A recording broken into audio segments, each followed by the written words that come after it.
My name is Roger Mann, and I'm going to be showing you around the little biplane today.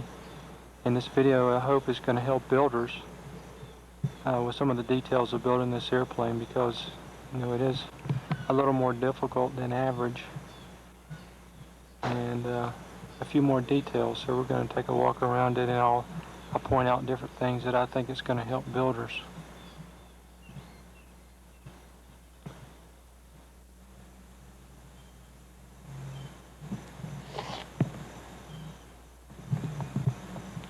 Okay, the engine is mounted to a plate, quarter-inch plate here. These are the mounting bolts for the engine. And then the redrive is mounted right to that too. And the way that you get your belts tight is that you shim your engine away from the plate. For regular engine mounts. Okay, when we do the weight and balance on the airplane, we're going to be able to slide this engine up and back on those rails to get it right where we need it. And then we're going to drill it and install it, permanently. Ballistic parachute, there's a second chance. It's going to be angled back just a little bit with the firewall, so when it fires out, it'll fire up, because the leading edge of the wing is right here.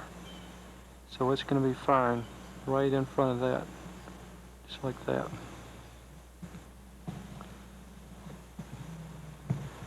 This is going to show you the access holes that has to be put on the fuselage sides in order to get to the brackets here to hold the front cabanes on.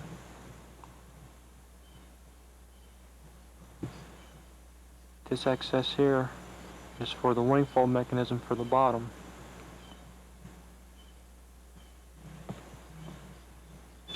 We'll get into the wing fold in just a minute.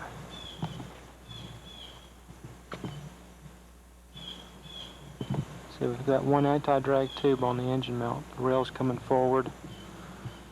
There's not one on this side. It's not required.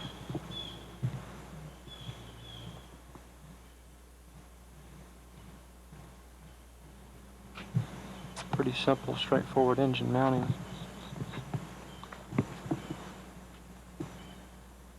I'd like to get a look inside. Right there is an angle. I'm going to have to get that cable out of the way so we can put a focus on it. Okay, what we have is an angle here connecting the front piece of wood to the back to the top longerons, and then the bracket holding the front cabane is bolted to that. So it's all connected for you. So in order for the engine mount to fail and leave the airplane, it would have to rip part of the top longeron and the side of the fuselage away. It's very unlikely. The bolt there, right behind the spring, is what is connected here. You can see there's a corner block in here, piece of plywood, and then the bolt through the bottom wooden member.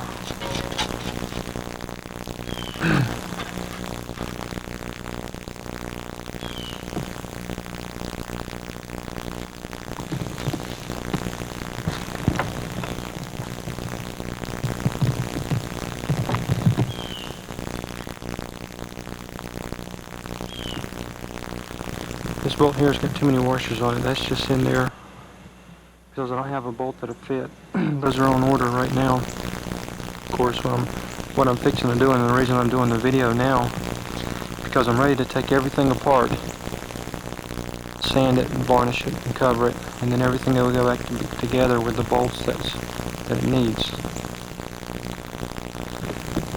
Landing gear system here is a aluminum U-channel. It's bolted in 3 places to the bottom wooden member on the front, and you can see there's a bolt there in the center that comes through,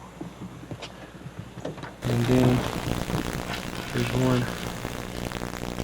right here that comes up through. Okay, you can see the U-channel These are the flying wires. Around the front, you can see landing gear tube here and the bolt that holds it on. Same way in the center. You can put a bungee system here, but because I'm trying to save the weight right now, unless I can afford the weight when I finish covering it, then I'll put them on. But right now I'm going to leave it rigid as it is.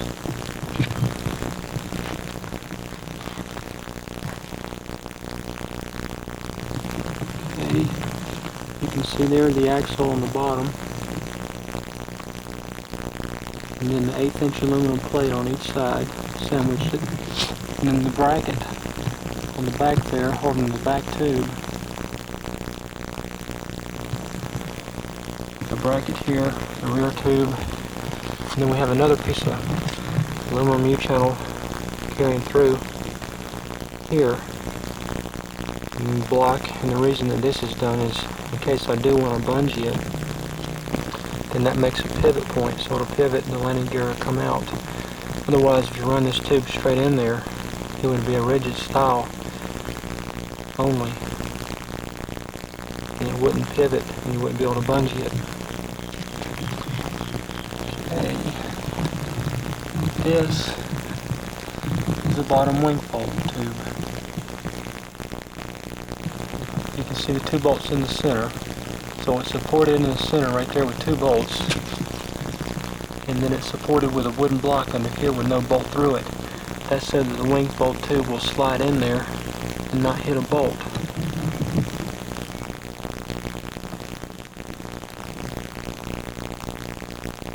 You can, way over on the other side, you can see the U-channel that's made. Sorry, not U-channel, the square tubing that is made in order for the wing fold. And it's attached on the other side, because the wing on the other side is on now.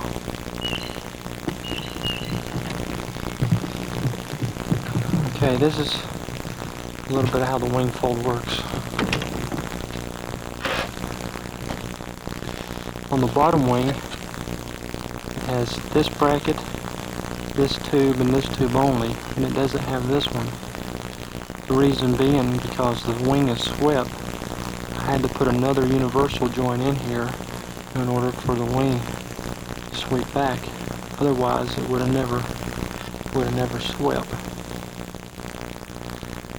And because these are so short, I supported them as far as I could over on this side, and then I had to slot the tube on the inside. You'll see this. Trying to save weight, this tube here is just 058 tubing, and when I was doing it, you know, it bent and failed and come together here. Then I supported it with a dowel rod inside, redid it, and it's still weak. So what I'm having to do now is changing it to a solid rod with the slot down the center, and hopefully that's going to be strong enough for it to support the weight of the wing when it's folded without collapsing here.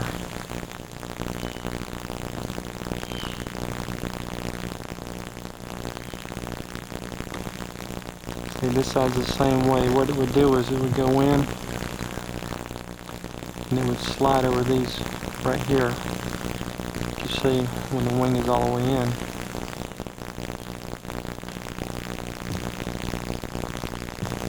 The wing fold system works now, so it's just weak right here. It's collapsing. That's going to be taken care of with the solid rod, I hope. But it's a really good system in order to sweep a folding wing biplane. I mean, in order to have a folding wing biplane. On each side, I've got in the plans, if I decide to draw plans for this airplane,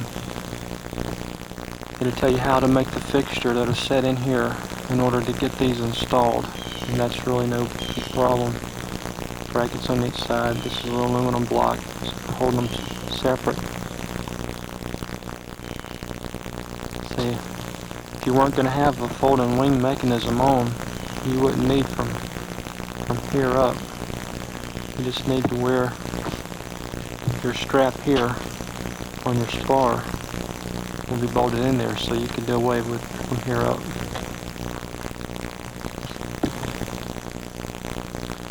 See, these are for the wing fold. This is the normal strap, so it's an entirely separate system. There was nothing compromised when you put the wing fold on. Tube that carries it back, same thing back here but smaller. These are for your landing wires. Strap just like the front. Pretty simple. It takes a little bit of time to get it all set up there just perfect, because the wing, when it's installed, the top wing is set back 3 degrees. 3 degrees of innocence. The bottom wing is set at 0. What that should do for us is it should stall the top wing first. The bottom wing should still be flying when it stalls, so it won't be a really radical stall. Should be a pretty gentle. I mean, it'll probably break pretty quick being the type of plane that it is, but it should make it as gentle as we can get it. And about the wing setups, go ahead and tell you about the dihedral. The top is set at 0 dihedral. It's level with the top of the fuselage. The bottom is set at 3 degrees. That's also to make it pretty gentle characteristics, to make it fly more stable.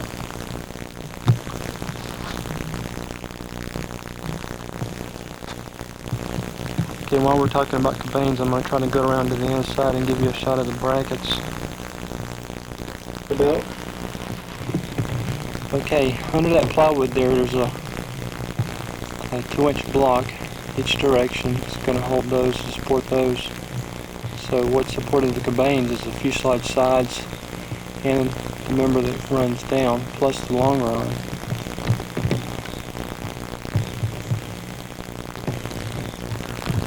Here. Okay. 4130 brackets. Straps holding onto the aluminum U-channel.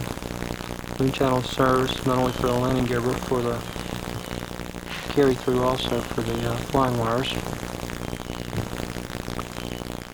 Okay, run up,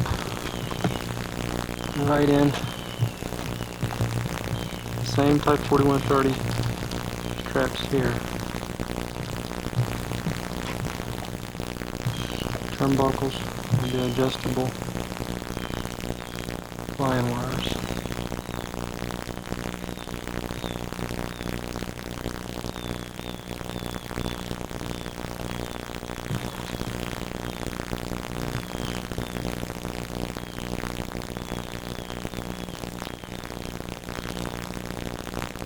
Here's the straps for the rear.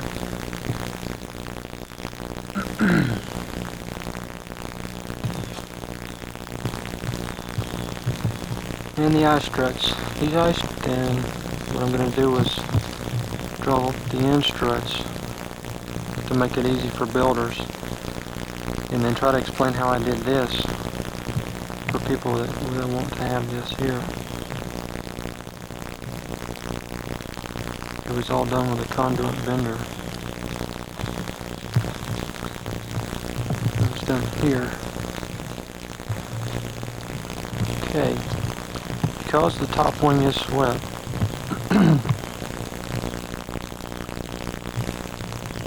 you can see where I had to adjust the straps from here over a little bit in order to keep the eye strut lined up. That's because the top wing is swept. You can see the bottom straps, they're the same distance apart from here to here. They're straight. You see they're straight running with the rib. And notice here, the rib's running straight. My straps start next to the top here. Actually, I moved it over on the top. Kept the same on the back. You can see where I originally had the holes drilled for it and moved it over because it was twisted and now it's straight. Because you have to do that, you also have to cut through your rib just a little bit in order for those 4130 straps. You see that there. cut through the gusset plate in order to have those come across.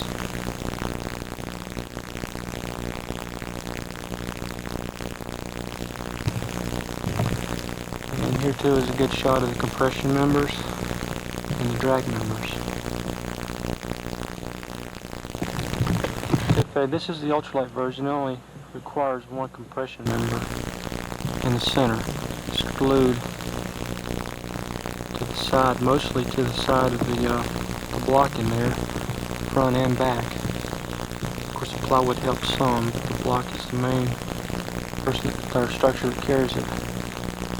If you were building an experimental ship and are going to put a larger engine on it than the standard that we have, about 30-35 horse, then you would need to put two compression members. One, move this one down right and lay it right on top of the diagonal, and lay it right on the top of the rear spar cap, and then put one right against the top.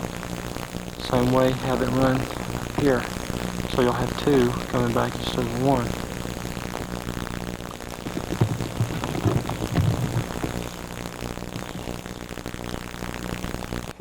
You see the little corner blocks in here. That's going to help support it. You see the nails that hold the ribs to the front spar.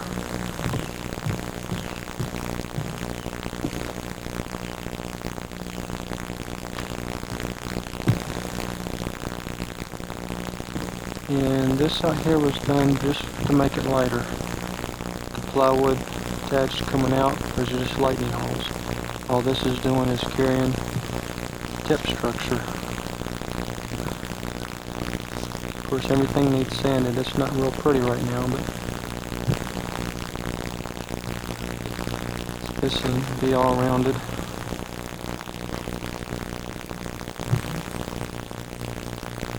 You can see the nice round tips. Okay, on the rear wing, you see the members back here that were removed to save weight. So on the back ones, you have to have that cut off on the ailerons.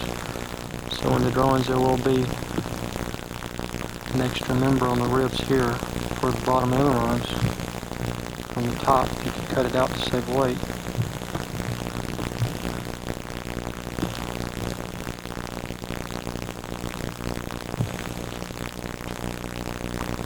When you build the wing, this rib is solid coming back, and in order to have an area we're going to be able to get in there to sit down, cut this out, and I just blowed a piece of plywood around so my fabric could come and lay down, and it'll be glued to the side. Actually, flap all the way over and glued on this whole surface here. Fabric could come down and lap over. Same way on the inboard. This is for fabric here, and then it'll lap over. Okay, there's difference in compression members on the inboard. You'll notice the compression members right here are in the center. They're larger. We couldn't do that here. So, in order to serve two purposes, we separated the compression members going to the top of the spar cap and the bottom.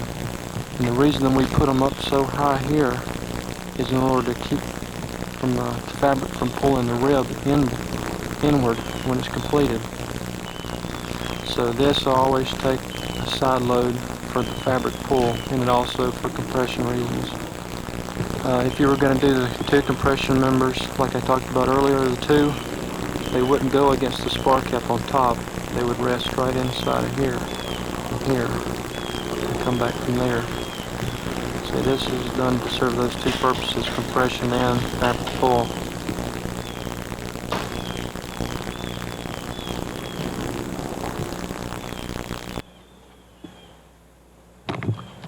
I'm going to try to give you a span of the whole wing now.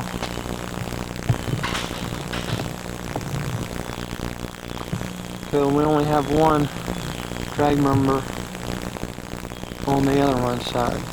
You can see all the rest of it. So that's open. one member should take any side load of the tail trying to move.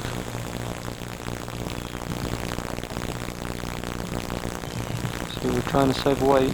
250 pounds is hard to stay under. Okay. Plates 1.5 millimeter. Top and bottom, those haven't been sanded yet. They will be feathered in so that the fabric will come right down and wrap around.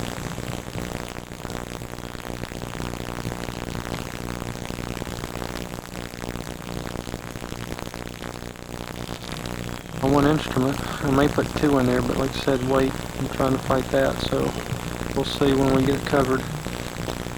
Okay, the eye strut and then the lower wing.